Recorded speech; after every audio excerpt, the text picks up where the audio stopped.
Hello and good afternoon. I'm so glad you could join us for our first session of a year-long discussion series taking place on the first Thursday of each month. I'm Bethany Baker Henderson, the coordinator for this series based on the book, How to Heal Our Divides, compiled and edited by Brian Lane and Adam Thomas. We'll have a discussion. We'll take questions in the Q&A as opposed to the chat area. And our moderator for today is Dr. Patricia Williams, who will be speaking with Reverend Dr. Frank A. Thomas. And I'd like to introduce you to Dr. Patricia Williams. Patricia Williams is an ordained clergywoman who holds a doctorate in ministry focusing on narrative theology from Wesley Theological Seminary and is also a licensed marriage and family therapist of the state of Texas. She uses wisdom-oriented therapeutic practices to draw the concerns of her clients out, dedicating her efforts to individuals who are shattered, broken, fearful, and hopeless. A former English professor with PhD credentials in 19th century British literature and descriptive linguistics from the University of Illinois, she's the author of works in the area of pastoral psychotherapy using the trademark Wisdom Pages. Welcome, Dr. Patricia. We're so glad to have you with us today. Thank you, Bethany. And I also greet those who have joined us for this discussion today. Our contributing author who will be with us is Dr. Frank A. Thomas. Dr. Thomas has contributed to our culture and to the work of ministry in many roles. He is preacher, teacher, scholar, thinker, lecturer, author, and master coach. Dr. Thomas's contributions to the enterprise of developing humanity includes service as a senior pastor of several congregations, professorships at 3 seminaries, author of books on developing the sacred rhetoric of preaching, and coach of professional excellence. A lifelong learner, Dr. Thomas holds a PhD in communications with a concentration in rhetoric, a Doctor of Divinity, 2 Doctors of Ministry degrees, a Master of Divinity, and a Master of Arts in African Caribbean Studies. Dr. Thomas is currently the Nettie Sweeney and Hugh Miller Professor of Homiletics and Director of the Academy of Preaching and Celebration at Christian Theological Seminary in Indianapolis, Indiana. He is the husband of Dr. Joyce Scott Thomas, and they are parents of 2 adult children. Dr. Thomas, it's a privilege to have you present today to engage in this inaugural book discussion on how to heal our divides. I want to begin by asking you several questions, and then Bethany and I are going to field discussions from those who are listening today. Your essay appears in the introductory section of the book, and the title itself invites curiosity. Healing Divides as Clowning. In this essay, you choose to discuss healing human division through the lens of comedic vision. It seems that you are unmasking a strategy here through use of this aesthetic approach. Will you begin our discussion today by making observations on your choice to frame the task of healing our divides through considering aspects of comedic vision.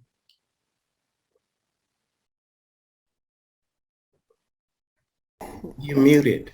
Yes, sorry about that. Thank you both for having me, Bethany, for your work, and for Patricia and Frank is the easiest thing, all the titles and yeah. Yes, Okay, yes. so thank you so much and for your work and inviting me to be a part of this. I basically I wrote this because I think that seriousness can be so extreme that, well, to kind of break it down this way, this is not any article, but it's like holiness, or there's not place for holiness and humor, reverence and laughter. We tend to be overly serious. And when we separate the holy from the comedic, we get a level of seriousness that we're looking at with bombs falling in Ukraine. There's no room for humor. It tends to go to absolutism. So when we bring such massive levels of seriousness to divides, then what that seriousness does is it puts people in corners with absolute positions, fanaticism. When I turn the TV on, when I get to looking at you to kind of update myself on what's going on in Ukraine, I'm looking at seriousness. This is a divide. And when a person gets so serious about the divide that they're right, everybody else is wrong. And so what what humor does is it humanizes us. It makes us human. So a dictator or an autocrat doesn't display any humor.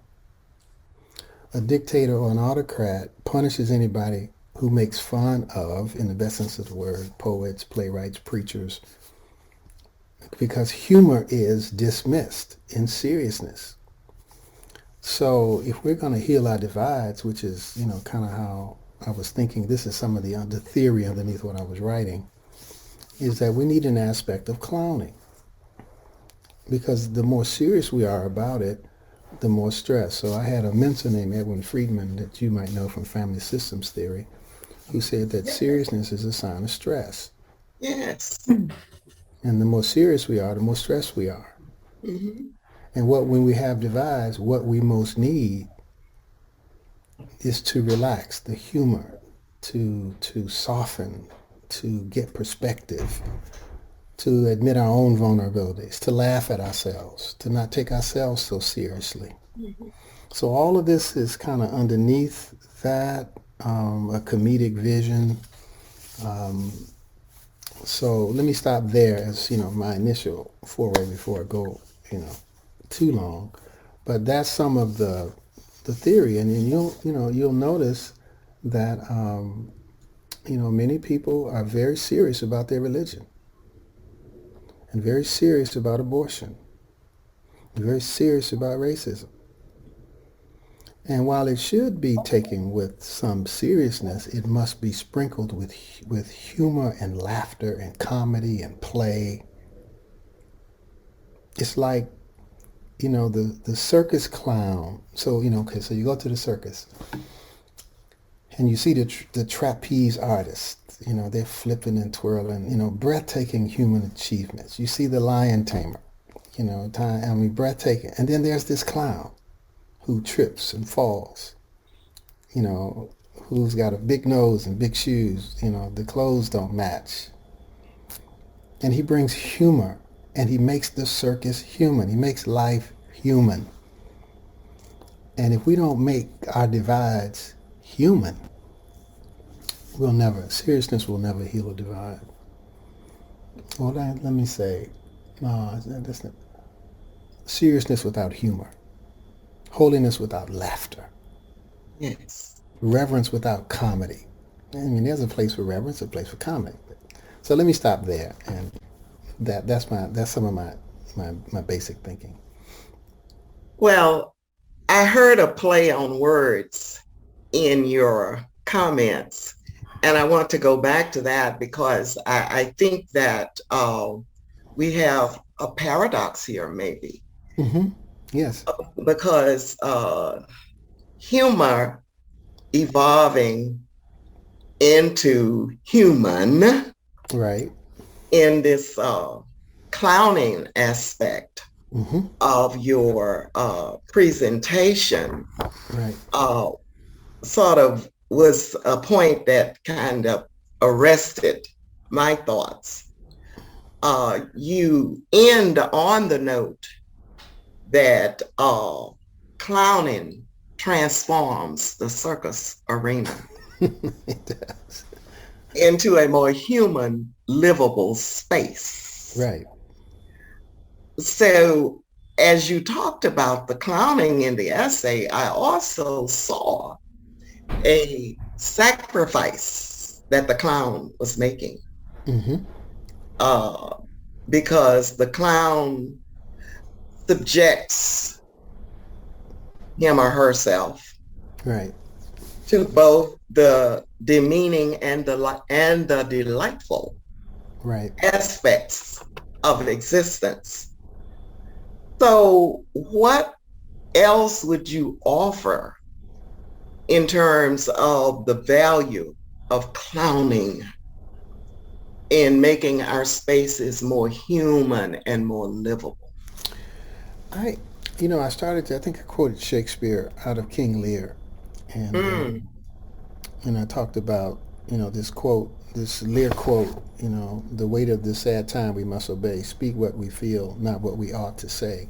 yes, Particularly, I'm talking to yes, preachers. And so what Shakespeare does in Lear is to actually describe and face the tragedy and the inhumaneness of life. So many of us will know, of course, King Lear had three daughters. Lear comes and yes, says, I'll divide the kingdom, flatter me and I'll divide the kingdom. And one daughter says, Cordelia says, look, I ain't got time, I love you, I ain't got time for the rest of, Then the other two daughters, they're flat, he gives them the king, gives them 2/3 or whatever, more than their share. And he discovers that through being, run out and, there's this masterful scene where Lear is naked in the rain. It's a storm. It's a storm in his mind, yes, and he's in yes, the rain. And Shakespeare just kind of really drops this in our laps, and he asks a question about his servant for the first time. Once he's stripped, he becomes human. He asks yes, his servant something about his clothes. He's naked in the rain, concerned. Or the story ends with Cordelia being killed, and Lear comes to the stage with his daughter in his arm, and for the first time, he becomes a father. For so many of us, it's the tragedies that open us.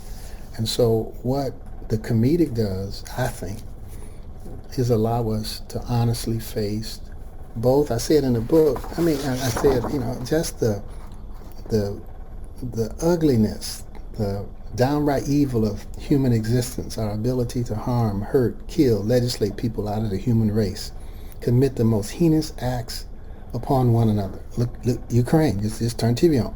War, violence, poverty, hate, discrimination. Only a comic vision can encompass my disappointment over the absurdity of human violence. And I haven't even got to cancer, MS, the body, the illnesses, sickness, and diseases. That's the another personal side. And yes, so, I talk about the ugliness of living as a minority in a racist society. And how do you deal with all this? And I believe that a comedic vision, you have to be able to find some way to not take it so seriously, some way to laugh, that maybe the laughter allows us to encompass the tragedy. So for a lot of people, it's either the tragedy or it's laughter, one or the other. How do you, clowning is to be able to bring, so this is why, the the circus clown, gets hit, gets dropped in the, they throw the ball, it hits the little target, the clown falls in the water, the circus clown is tripped. But at the end, the clown is alive.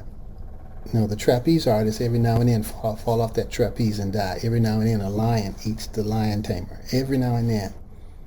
But the clown lives. So I said in the book, it's just a beautiful quote. The clown slips on the banana peel, takes a pie in the face, Right, throws a right. ball in the bullseye, drop him in the water, takes terrible fall. The clown is vulnerable, but at the end, clowns are left standing, and humanity is much better for it.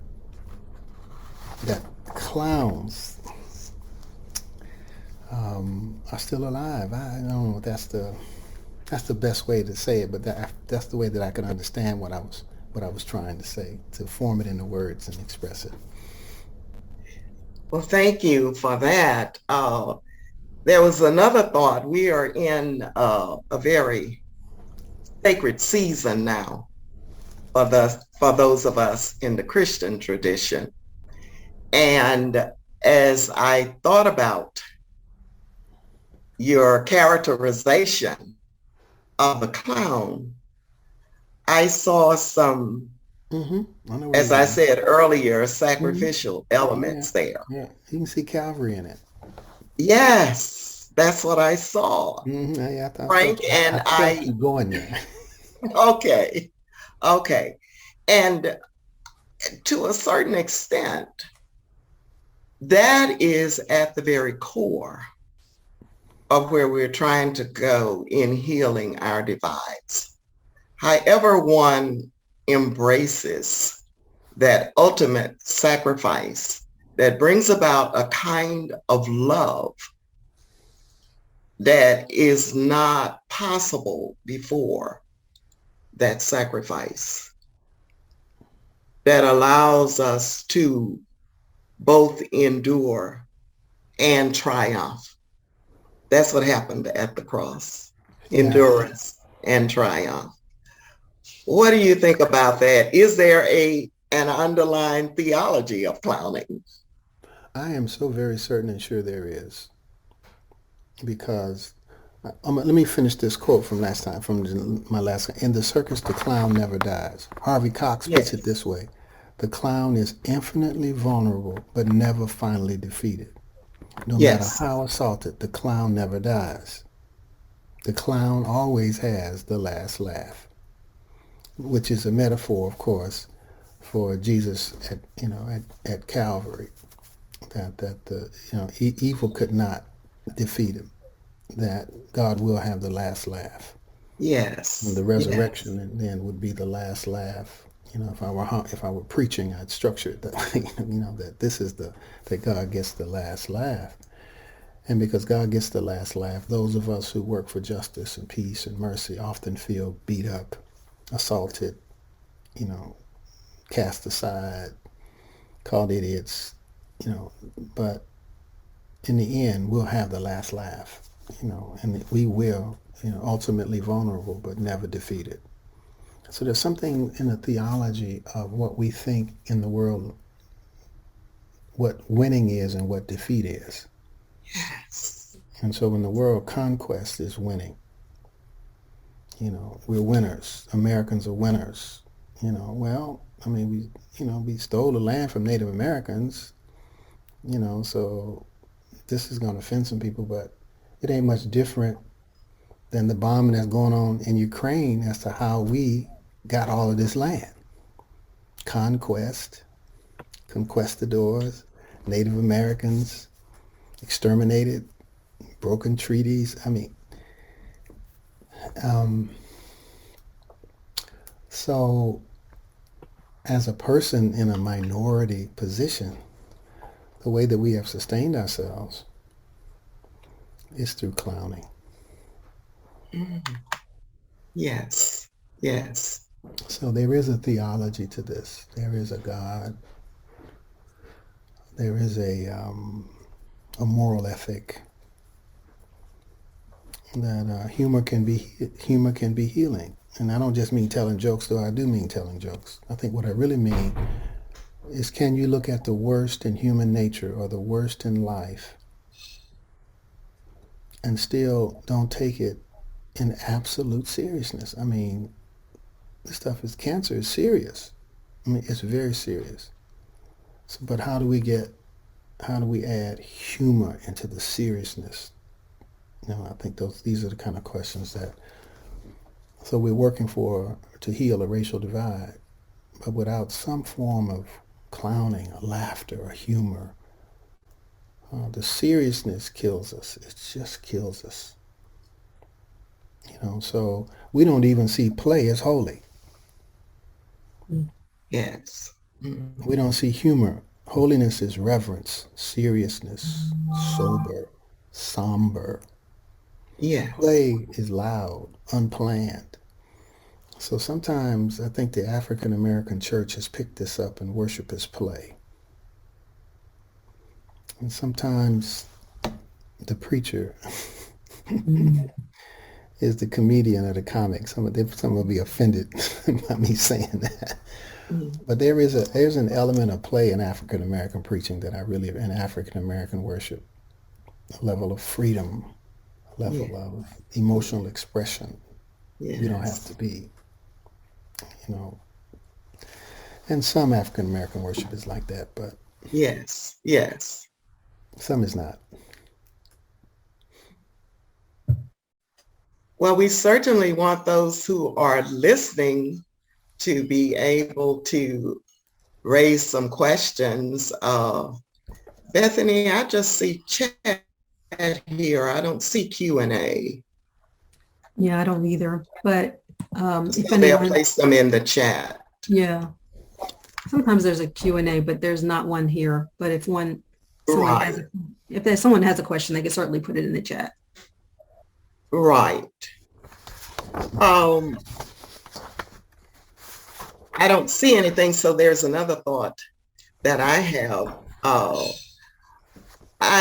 I'm thinking also, as I reflect on what you presented, Frank, that there is a great deal of focus on what's happening, the external, but not enough attention to how we have internalized what is happening or what has happened. Yes.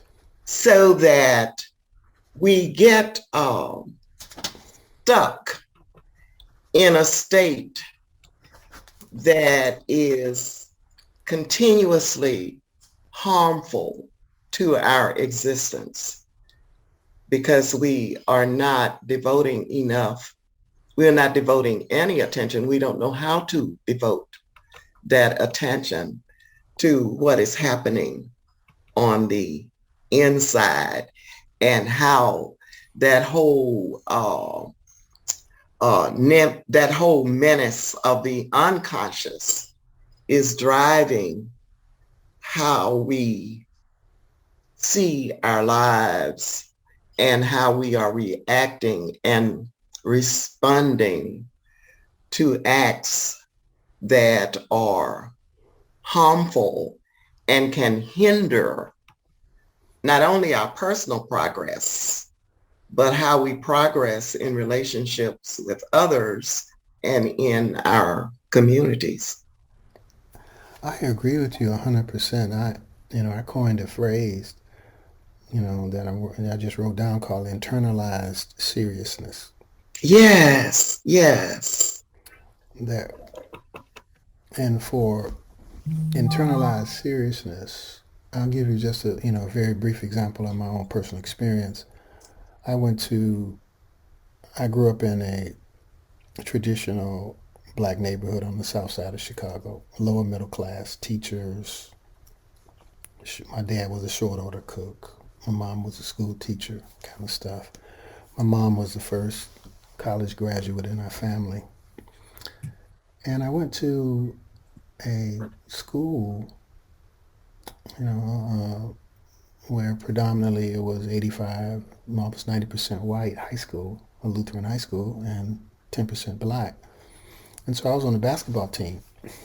And one of the cheerleaders came to me and said, "We're having a barbecue, all the basketball players and cheerleaders. We want you to come. You know, of course, we're inviting everybody, and it's in Michigan, and I'll give you the address." I said, "Michigan?"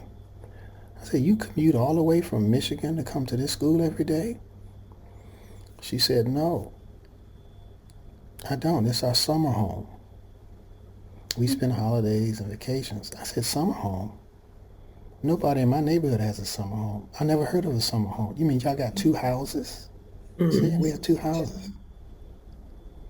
So I went to see it because I had absolutely no vision that anybody could have two houses. I just had no, it wasn't even, we were doing good to get one house. And when I saw it, I internalized the seriousness, which means I said, if white people can have this stuff, I can have it too. And I'm going to work like hell in my life because I don't understand why there's such a difference. That one group of people, you know, some in that group don't have all that either, but can have all of this stuff. Two houses. I went out there, it was one right on the lake. I mean, they had, you know, we played volleyball, we had barbecue. I discovered what s'mores were, you know, the campfire. I mean, it was just, and I said, I said, we got one house. So at any rate, what I'm saying is, when you internalize, I internalized that seriously. And so I began to work. Nothing wrong with working. You know, I'm getting my grades. I got, you know, I'm going to have, except if you don't include play,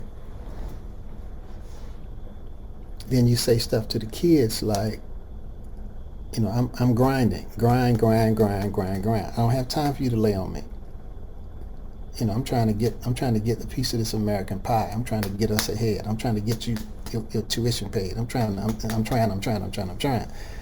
So you it's a form of internalized oppression. That may be too strong. But I think it speaks to my point about if you don't include clowning, if you don't include fun, play, laughter, if you the level of seriousness that you bring is out of balance. I think that's what I'm saying. Nothing wrong with working hard, nothing wrong with ambition, nothing wrong with any of that. Nothing wrong with any of that. If you can balance it, but I couldn't balance it because I was so focused because it tied into my racial understanding of America. And subsequently, I came to understand, for example, that many, not all, but many middle-class whites didn't have the systemic oppression and racism to deal with. They got preference in mortgages, and you know, we didn't have the chance to build the kind of wealth that would generate two houses. So all of that, and if I don't play, if I don't laugh, if I don't lower the level of seriousness, then I'll get sick. I'll get physically sick, you know, later in my life. So I think your point is right, and I've been working to kind of turn down. That's why this piece on clowning is so important to me. I've been working to tune down the seriousness, to balance it by being human. Yes. I'm still watching for other questions because every time you speak, I get ideas and I don't want to dominate the interaction with you, but I don't see anything else right now. Do you have something? I have a question. Bethany. Yeah, I was intrigued when I saw the comedic vision. And then when you just mentioned the internalized seriousness, I usually, when I see terms, kind of think about culture, how things combine with culture. And when you were thinking all of these through, have you ever given any thought to how all of these terms, you mentioned Shakespeare, but how this manifests itself in our just normal media, like TV shows? The first show I actually thought about when I heard this comedic vision was like Good Times, where you've got this level of comedy, but under the surface is this level of oppression and racism and all the things that are happening there. Has that Is that an example of what you're talking about? Yeah, and it depends on, you see, what I got you. What seriousness does is it leads to sarcasm. When it uses humor, it's sarcasm. Or, okay, it's like, all right, you darkies, sing us another song. Sing us one of those, that's the verse in the Bible, sing us one of those songs of Zion, that darkies, black people become comedic in the negative sense, used as entertainment. And so, oh, they're laughing. They mustn't, they had the whole mythology about slaves enjoying slavery, you know. So who is the comedy for? And so when African Americans used comedy, Dave Chappelle did a masterful job after the George Floyd being killed by the police officer. It was just masterful. It was comedy, but it wasn't sarcasm. It wasn't, African Americans live with the history of being made darkies with big lips. And every group has some stereotyping, so I'm not. But I think the point being is, what is the role of the humor? Who develops the humor? Who enjoys the humor? Who's demeaned by the humor? Who's left out? And some of the best and most prophetic and revolutionary pieces are done in critique through comedy, through humor. But that's different than sarcasm. That's different than necessarily belittling and making fun of people, though I've heard a lot of comedy on the border, right on that line, right on the line. Even Dave Chappelle, demeaning people. And you don't have to demean people to be funny, but I'm sorry. If we could continue along those lines, the next show I thought about was The Jeffersons, where we're kind of taking a little bit of power back and kind of giving some other hurtful comments. Was that the process? Was there a process of healing there, do you think? Yeah, and there are all kind of movie critics, of course, who critique black comedy and who, from a scholarly standpoint, take this stuff apart. I watched Good Times. I watched The Jeffersons, and it was symbolic of the movement of African American people into a kind of middle class status based upon, fair housing, fair employment, some of the civil rights stuff that was done. And African American people moved into these holes and spaces, and so we're moving on up, and I was trying to move on up. Let's take the black exploitation movie, let's take Superfly, for example. Curtis Mayfield, where the song was trying to get over, trying to get out of the hood, trying to get out of this oppression, trying to get to a better neighborhood, trying to get to a better life, moving on up, moving on, that's Curtis Mayfield too, but that line that he has, trying to get over, just trying to get over the hump. So I internalized all that stuff. I'm trying to get over, just trying to get my family over, just trying to get my kids to be able to afford college, or trying to. So I think there's a positive role for those. I just, and I think you're accurately charting the progression. You might, you throw Richard Pryor on at the humor side. He had a whole kind of another humor. But yeah, I think Good Times, Jefferson, and then I guess Bill Cosby. You may go to Bill Cosby and the Huxtables. Yes. As, now middle class. She's a doctor. He's, we done made it. Then he's a doctor. What is she, an attorney or something? She's a lawyer. Yes. Right? Yeah. So we done made it. And and then maybe you could go to black. What's the with the Anthony guy? Can't think of it. I should know it. Blackish. Yeah, Blackish. So now we're ultra middle class. I mean, we got two houses now. We done made it. We got the American dream. And so I'll stop there. There is a great trend of thought that you have generated around the progression.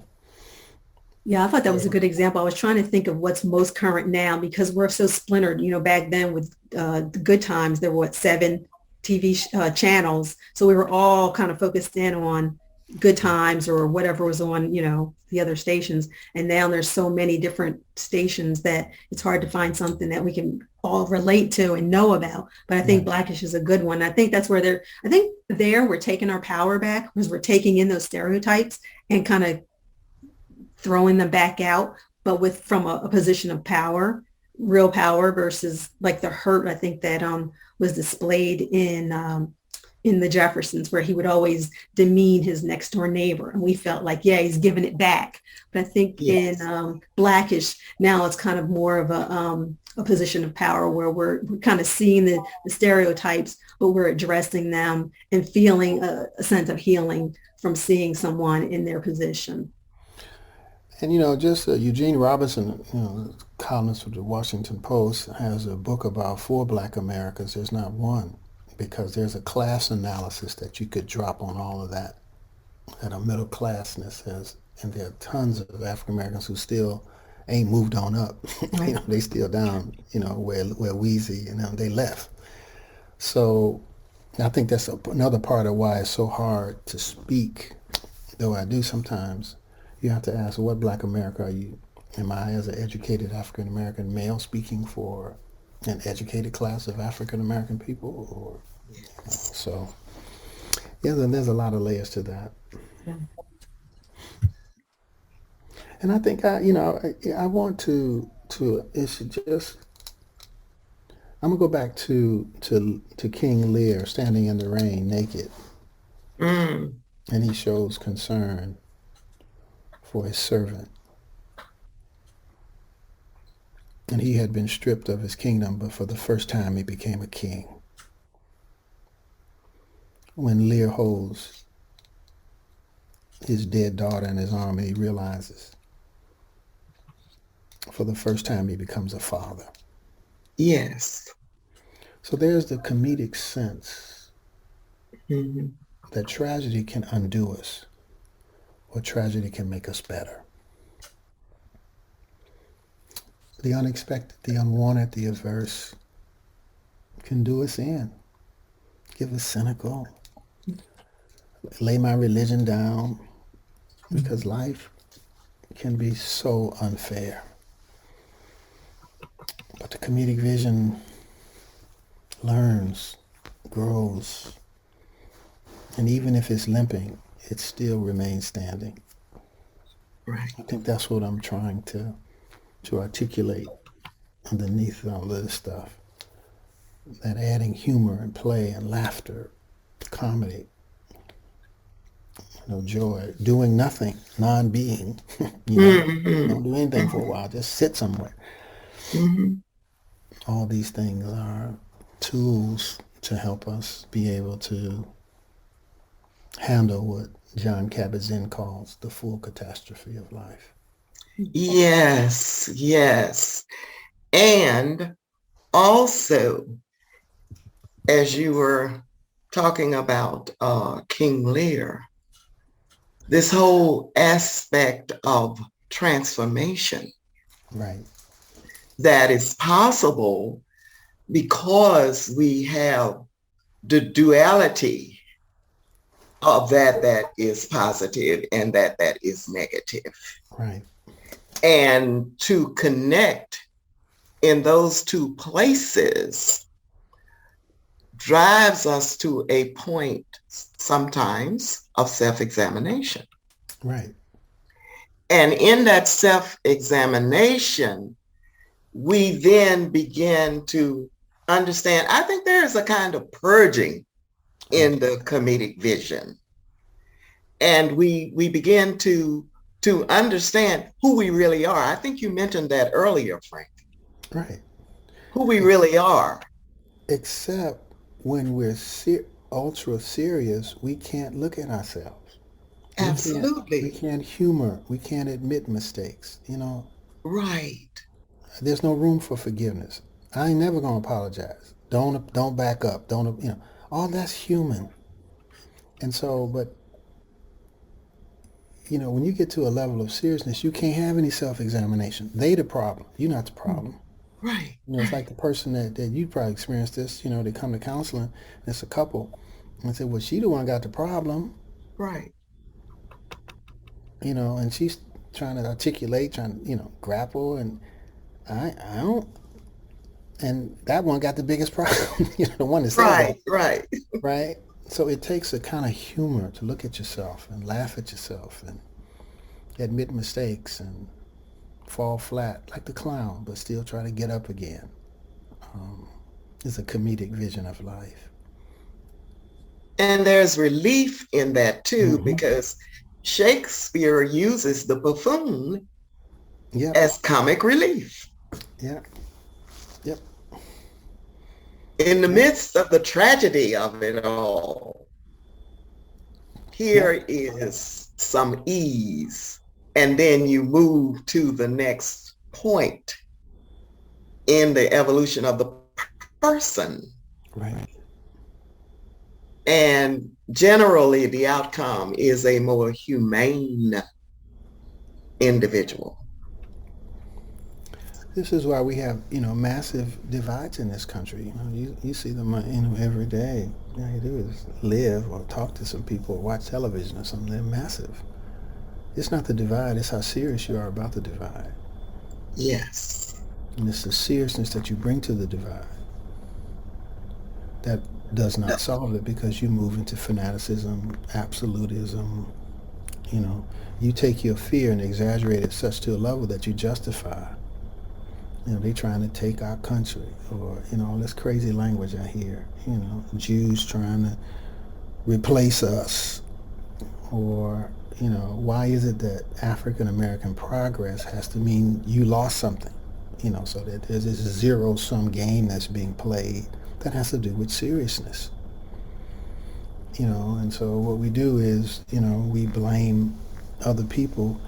So it's not that the corporations are moving the job, and global money doesn't care about nationalities. It goes where it can make money. And so factories were closed, but we'll say the immigrants are taking our jobs. What? Money is global.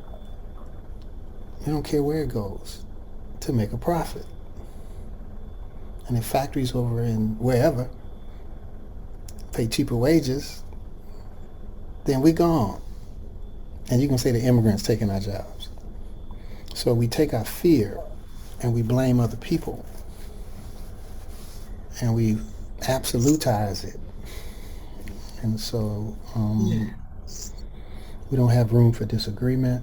We don't have room for the other person having an ethical position, whether or not we agree with it or not, the kind of dialogue, because seriousness has dehumanized the person on the other side of the table.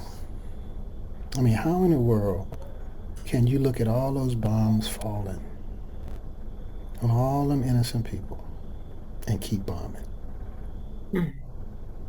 What kind of lie do you have to tell yourself to dismiss yourself from the humanity of these babies being killed? So you don't have daughters, you don't have kids, you don't have grandchildren. So what lie do you tell yourself that your grandchildren are different than these grandchildren you're looking at on the screen so you can bomb them? I mean, you really have to lie to yourself. Mm-hmm.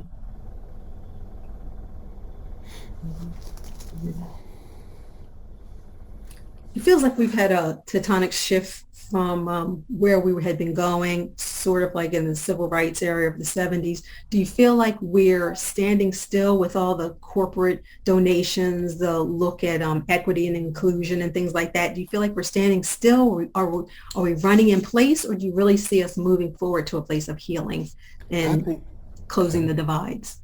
I think we're going back. Oof, I didn't expect that. Huh? I didn't expect to hear you say that. I do. I think we're going back. you know, I said to Bryant when he asked me to do the article, I said, can I be honest? He said, yeah, sure, be honest. I think we're going back. I think that what's going to happen is the mood in this country, voter suppression, all these tactics, these laws in these states. I think that the conservative majority on the Supreme Court, if you match that with either the presidency, the House, or the Senate, and some combination of the 2 out of the 3 of those, with the Supreme Court being conservative, I think it's going to be going back to segregation, or it's like in the movement toward healing or healing racial divides, and the movement towards freedom or equality or pluralistic vision of America, we go 1 step forward and 2 steps back, 2 steps forward, 1 step back. There has to be retrenchment. So after the Civil War, when the troops were in the South, we found inclusion, a pluralistic democracy. And then for the next 75 years after the troops left, we got segregation, Jim Crow, lynching, blah, blah, blah, blah. Yes, yes. I think we're going back because I believe that the propaganda, so if you tell me, and I said this to Brian, you tell me that Joe Biden didn't win the election, I can't have any conversation. What conversation are we going to have? You won't accept the facts. You're going to believe a lie. I mean, what conversation can we have if you won't accept, so this is just me, I just, and I don't know that I'm optimistic, or maybe have a form of realism. I just think when you look at the pluralism and the measures of pluralism that we were able to advance based on the civil rights movement, I think we're getting a conservative backlash to take us back to a non-pluralistic America where one culture, America is a Christian nation, and one white Protestant culture, white nationalism, is dominating. Because I couldn't believe we couldn't get the Voting Rights Act passed.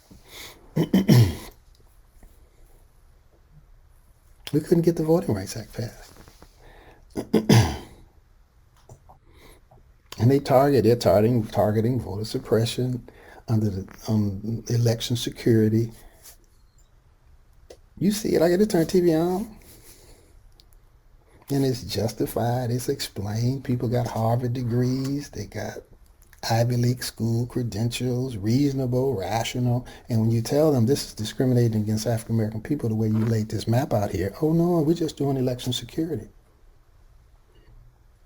How are we going to go forward?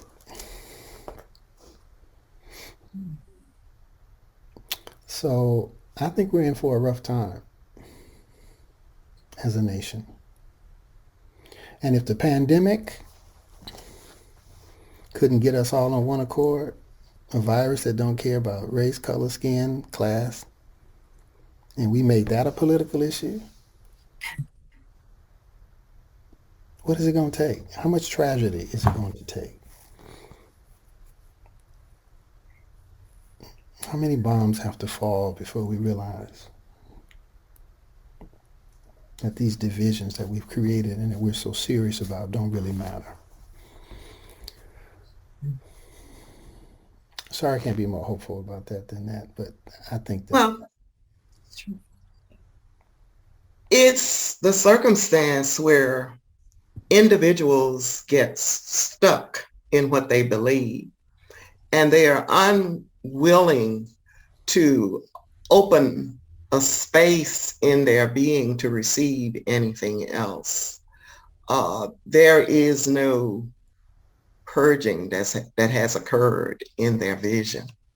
Mm-hmm. And they continue to operate in a manner that some of them seriously think is right. For sure. Mm-hmm. I wonder what it would take. There are so many different strategies in this book.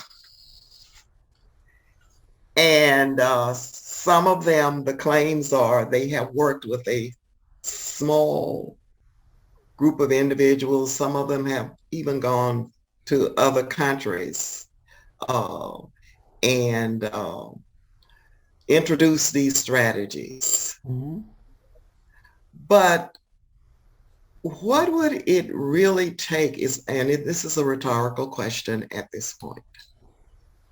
What would it really take for some work to occur that would make the advances sustainable?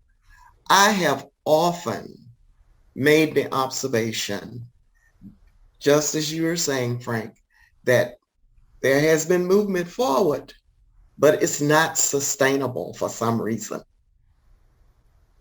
We do not continue to move forward in that place with sustainability.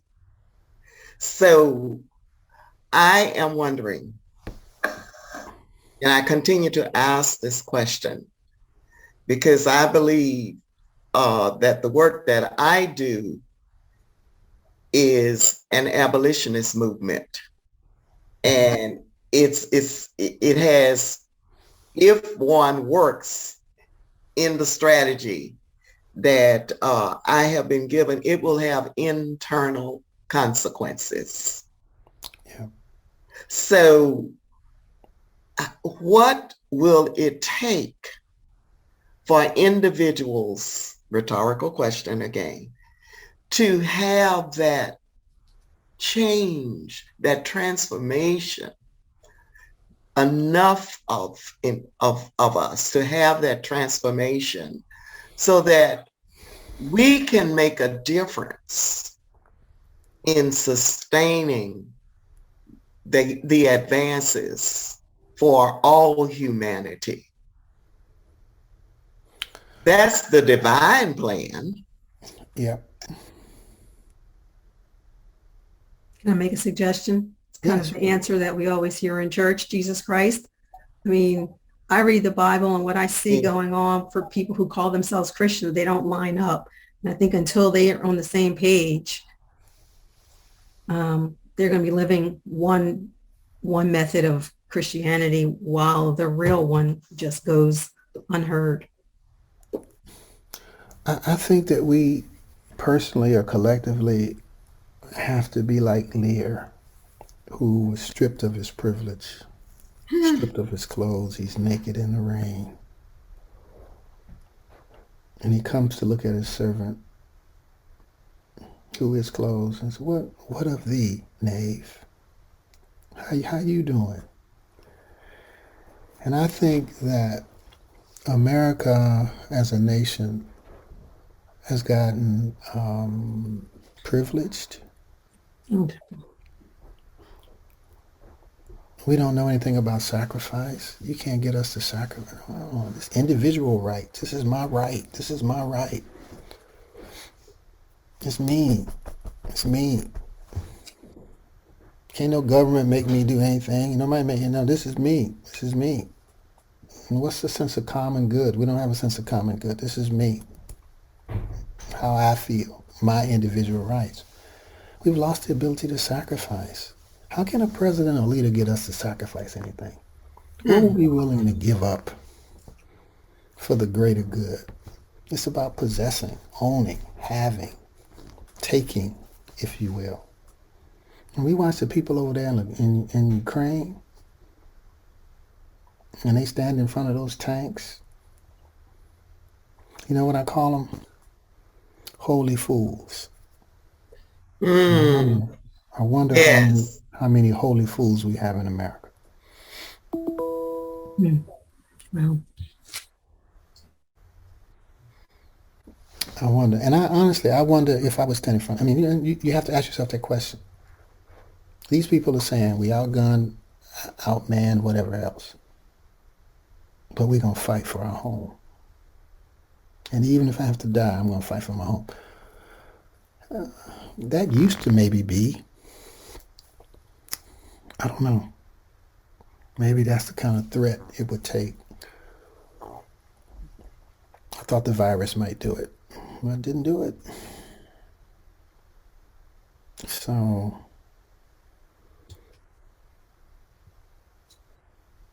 Do you have any? go ahead, Beth. I was going to say, do you know of any programs that are going on where there's healing, there's hope? Yeah, I read some of the stuff in the book. I think that they it's a wonderful job. I mean, just doing on the individual level. The question is, can we get enough individuals levels to create a kind of, some wonderful stuff, going on that starts, so I did a book called How to Preach a Dangerous Sermon, and I laid out the process like this. You have to leave your community or find places of suffering in your community and connect with it. Right. And when you connect with it, if you go and connect with it and are willing to teach and learn, speak and listen, you'll discover that these folks are just like us. Mm-hmm. They want for their kids the same thing we want for our kids.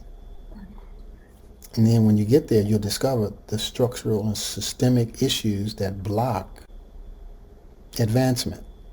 And then you're going to need, when you discover those, the wisdom of the Word of God. You're going to need the wisdom of the ages.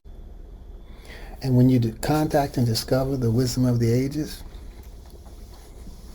you get the language of poetry and art and beauty that heals and inspires people versus the language that demeans Mexicans and rapists, that stupid language. Yes. That demeans people. Why don't you go back to the country where you came from? Well, I was born here. See, this is the kind of ultra seriousness. That's what I'm talking about. Back to my same point. The kind of absolute, the kind of autocratness stuff, the kind of dictator stuff, the kind of seriousness that you don't even see these people as human. So maybe we have to discover that everybody is a human being and everybody wants education for their brains and medicine for their bodies and work for their hands to do and hope for their hearts. Maybe when we can discover that though we may be on a different political persuasion, you may want the same thing I want. And I think humor, first the comedic vision of life, and then coming out of this ultra seriousness. And I can get there quick. I can go there quick. But how do we and I think it starts in here and then connecting with people who are different than us, who think. And I'm willing to talk to everybody. And I will talk to everybody. But when you tell me the big lie, I back up. Because Trump lost by the same number of votes he won. And in 2016, when he won, I was devastated. And when Hillary Clinton said, Donald Trump won, he's our president, let's all support him, I tried to do that until he kept, And so you can't accept a loss. I accepted it when the Supreme Court gave the thing to George Bush in 2000. Gore came up on the television and said, this is the president, we all gonna work together. That's okay. I'm down for it. But you can't accept a loss. I've had to accept them.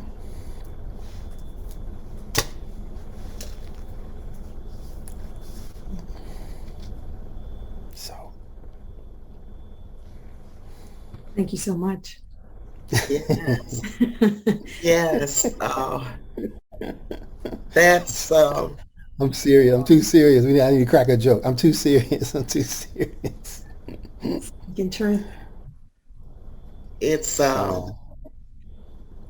an accurate analysis of what we have seen. Hmm. We are nearing the end of our Definitely. time together. I think that we've had an opportunity to truly explore this comedic vision. And I thank you for introducing it and allowing us to have the opportunity to reflect on this.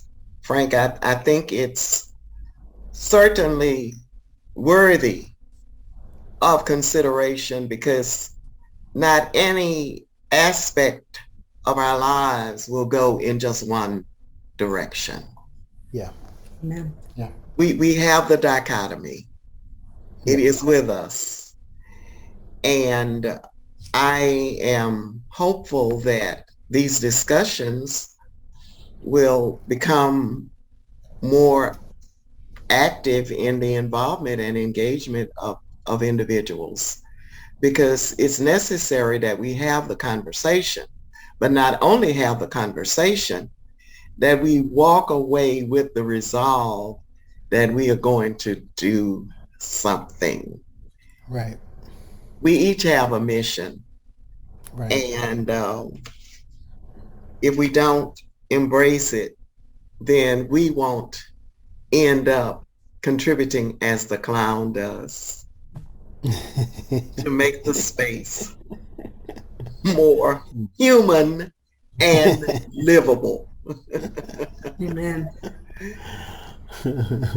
Well, thank you for allowing us to take a deeper dive into your chapter contribution, Dr. Thomas, and thank you for your probing questions, Dr. Patricia. And I also like to thank Brian for the opportunity to host here. So really appreciate your attention, and for all the viewing that was happening here, we would like you to please join us on April 7th at noon when we'll speak to Marva Smith as well as Kay Scary. And I'd like to thank our audience for joining in, and we will see you next time. Have a good afternoon. Bye, everyone. Goodbye.